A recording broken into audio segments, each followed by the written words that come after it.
Welcome to Abrams Dicta, where we talk about life, law, and art from the seat of my Italian scooter as I ride around my hometown of Tallahassee, Florida. Thank you for taking time to ride with me today. So today, while we ride through downtown Tallahassee, I'm actually right in the middle of downtown.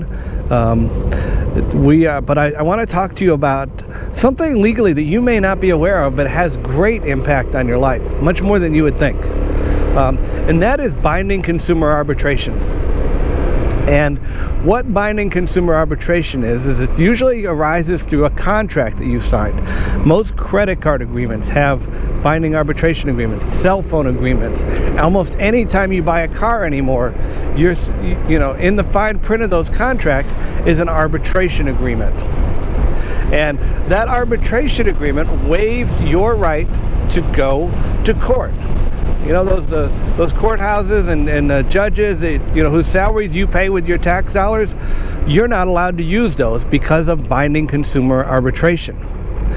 And what you have to do is you have to go to a company that employs arbitrators, who may be lawyers, who may be judges. They don't have to be, but they may be. And you have to let them decide your case. And they decide what evidence is admitted. They're not required to use the same rules of evidence that we use in a regular court hearing.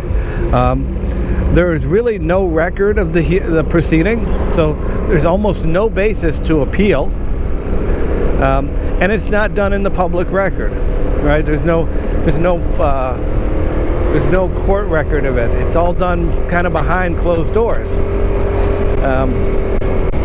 You may say, how can this happen? Don't I have a constitutional right?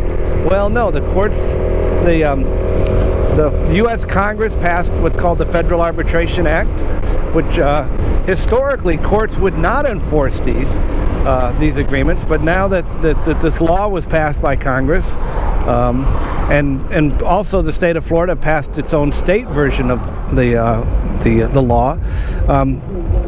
You are probably not allowed to go to court on the vast majority of business transactions that you as a consumer, right, as a private individual, enter into. I mean, think about that. Your right to use a court system that you support with your tax dollars is gone.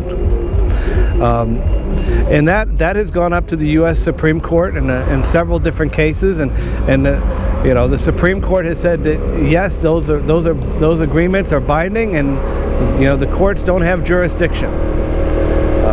To me, it's kind of unthinkable to say that the courts of the United States do not have authority to adjudicate cases, to decide cases that arise here in the United States in our national marketplace. That, to me, is inconceivable.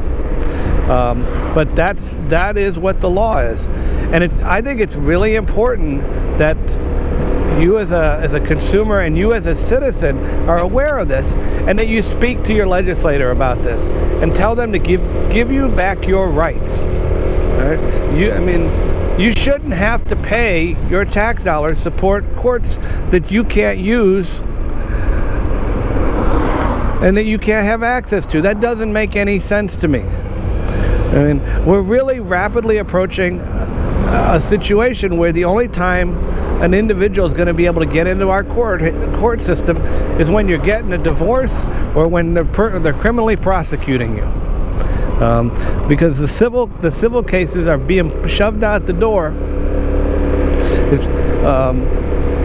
on these arbitration clauses, and I think that's terrible. And a lot of lawyers now, a lot of us, we don't find that arbitration is fair to consumers. We really find that it puts you at a competitive disadvantage.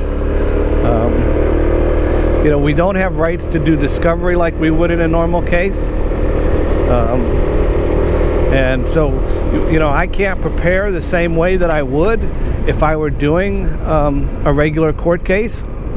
Our discovery is very limited, and again, there's no real mechanism for appeal, and you deserve better than that. That's part of our democratic system, is to have access to our courts, to have our grievances heard in the public forum of our courts.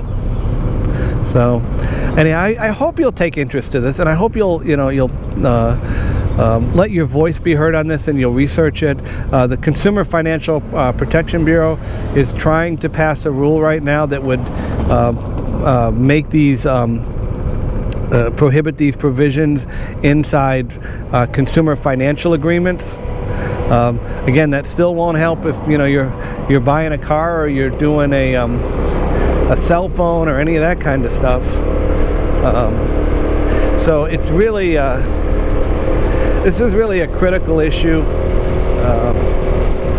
All these people that tell you we've got an epidemic of lawsuits, really, I'm sorry, they're full of it.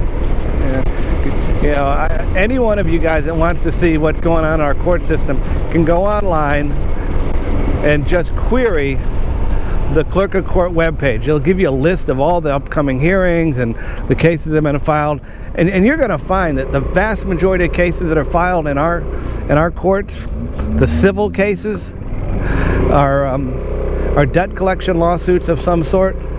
They're foreclosures.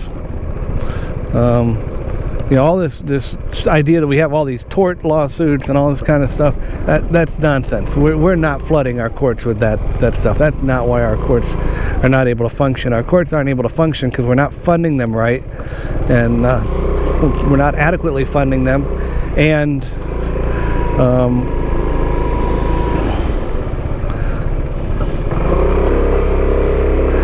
they're running short-handed.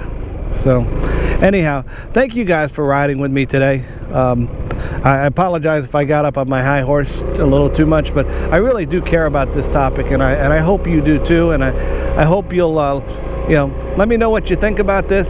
Give me some feedback.